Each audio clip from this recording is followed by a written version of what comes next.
It's the Georgia Bulldogs versus the Texas Longhorns in the SEC championship here in 2024. This game is going down at the Mercedes-Benz Stadium in Atlanta, Georgia. Texas is a 3-point favorite to open this thing up. Over under set at 49 points. This is a rematch of the regular season matchup that we've already seen. Of course, Georgia goes on the road to Austin and defeats the Longhorns 30-15 in what was a bit of a culture shock for the Texas Longhorns in the first half of that football game. Texas did come to life in the second half of that game, but too little, too late. And as I said, Georgia wins by a little over a couple of touchdowns. Georgia coming off of an 8 overtime thriller, one of the best football games I've ever watched. It was insane to watch and had me on the edge of my seat the entire time. But you've got to turn around really quickly and get ready for what is a big test in the Texas Longhorns. Texas comes off of the 17-7 win over Texas A&M in a newly restored rivalry game, the Lone Star Showdown. Texas looked great in the first half of that football game. The offense, particularly, I would say offense and the defense, but the offense was particularly hot to start the game, moving up and down the field. Arch Manning gets in there, scores a touchdown with his feet, and 17-0 was looking really good. And Texas just kind of hit the cruise control in that game. It felt like Texas A&M able to run back a pick six, but that Texas defense stood up really strong as they have all season. It's one of the best defenses in the country. I don't think there's any doubt about that. Texas has got a fantastic secondary. Andrew Makubo has been a really nice addition to that secondary. Taff has just played out of his mind. What a great story that gentleman is. Anthony Hill at the linebacker position, Alfred Collins there on the defensive line. There's leaders, there's NFL talent at all three depths of the defensive unit on this team. Steve Kwiatkowski has done a fantastic job, and I think that this Texas team is a defensive-led football team, and that I feel like that's a weird thing to say for a Steve Sarkisian coach football team here, but this team's led by their defense, Mason. And if they win the SEC championship, it's going to be because that defense stood up and stood their ground this week. We've seen Georgia since that Texas game go up and down, man. I mean, and really throughout the entire season, Georgia has – I can't remember a first half that they've played good other than against Texas this year, right? Really slow starting games and just overall really inconsistent. What do you think about this matchup? I think Georgia was the beneficiary the first go-round of this matchup. They were the beneficiary of turnovers and short fields, right? They were able to force some turnovers. They were on Quinn Ewers' butt immediately to the point where he was pulled from the game and Arch Manning was put in there, and he didn't do a whole lot better. He did have one good run, Arch Manning did when he came in, but Georgia's offense didn't necessarily put on a clinic or anything, but they were efficient and scored whenever they had opportunities to do so for the most part in that game. But some would even say that if Georgia's offense was running at a little, higher rate, then they probably could have ran that score up in that football game. Maybe scored into the 40s. They had a couple opportunities they missed. Anyway, what do you think about this matchup? I mean, it's the old saying that it's hard to beat the same team twice. Is that even true? I don't know if that's even true because you remember in 2017, I know you remember, maybe all y'all will, Georgia goes on the road in 2017 to Auburn, and it was a hell of an atmosphere that day. I mean, it was like Auburn on steroids. It was crazy that day. Georgia loses. Fast forward to SEC championship. Georgia faces off with Auburn again. They beat them 28-7. In that scenario, Georgia got to play Auburn, got to see what they're about, got their ass beat, and then turned around and delivered an ass beating themselves in Atlanta. And then I think of another example, okay? Y'all remember whenever Utah and Oregon were battling it out there in the Pac-12 3-4 years ago? I'll remember it distinctly, and I'll tell you why. I was betting on Oregon on that game. There was a regular season matchup, and there was a conference championship matchup. First go round, I bet on Oregon, and they got their butt tore up by Utah. Bad. Like, just bad. I used that same rule of thumb. I said, well, you remember Georgia Auburn? It's hard to beat the same team twice. Conference championship, I threw like $100 on it. I said, Oregon, there's no way they get beat like that again. Almost the same exact score. Almost the same exact score. So I've seen this work out both ways. And I don't know that the whole saying of beat the same team twice isn't just something that people say. What do you Yeah. think, Mason? What do you think about this matchup?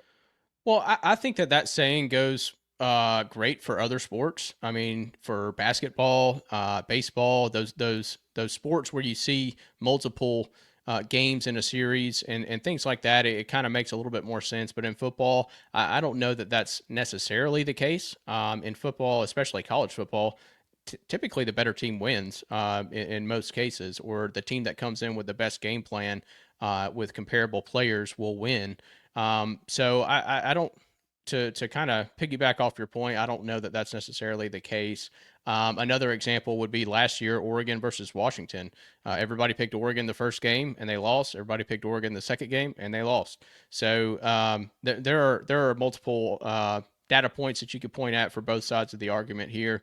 I went back and watched the Georgia Texas game earlier today just to see kind of what the game plan was, how things developed, just to kind of refresh myself on how that game went. And also, I was looking to see who is playing now that wasn't playing in that game, and who was playing in that game that's not playing now. And it kind of told me a lot about the game and how it could potentially play out. Guys that aren't playing in this game that were at least on the Georgia side. Trevor Etienne is probably not going to play in this game. I know he's been practicing, kind of been doing some things, but he's been missing team workouts and stuff like that. Kirby Smart said in a press conference today that he's still a long ways away from starting or playing. So I would be surprised at this point if Trevor Etienne is able to go, and he was a big part of that offense against Texas that week, and was definitely one of the reasons that they were able to win that football game.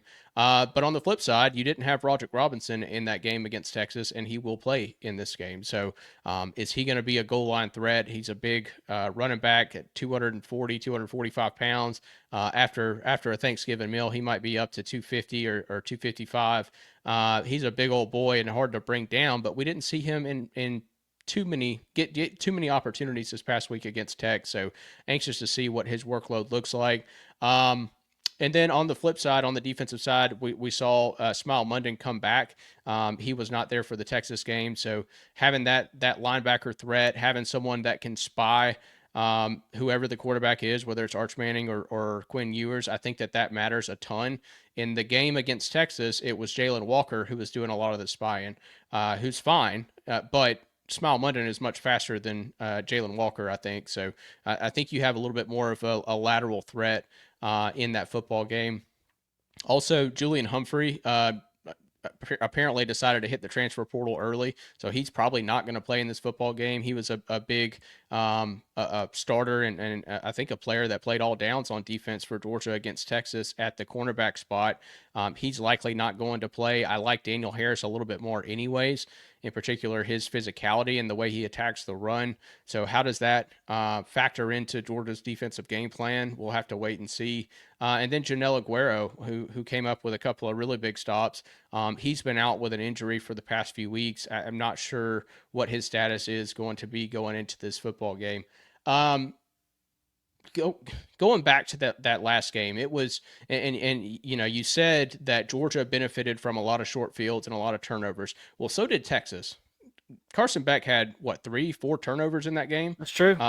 It was pretty bad. The amount of turnovers on both sides Yeah, was he was an going through extremely that spell at that time where he just, man, right. he was throwing it to the other team. Holy cow. Well, and then you look at where he's at now. Last 3 games, he's had 11 touchdowns and 0 interceptions. He leads the SEC in touchdown passes with 28 right now. And so he's playing much better football. The receivers, though, I think is the catalyst for Georgia to win this football game. They have got to catch balls. They had a lot of drops against Texas the first go round, cost them a lot of drives. They still have not fixed the issue. They're still tied for first in FBS in drop passes on the season, and they have been for a while now.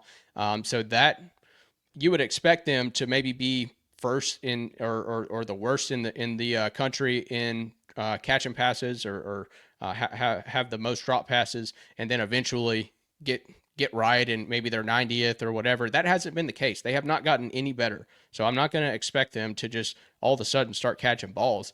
But if they have one or two drops in this game, that would be something that you could applaud at this point. I think if that's the case, then Georgia's probably going to win this football game, but I'm not predicting that. On Texas's side, when you look at what Arch Manning can do, and the fact that they used him more than we've seen in any other game against Texas A&M, I think that we're gearing up for an Arch Manning showcase type of game. Look at what Haynes King did against Georgia last week for Georgia Tech's quarterback. A lot of RPO stuff. And it was very effective. He ended up with over 100 yards on the ground in that football game and was absolutely dicing this Georgia defense.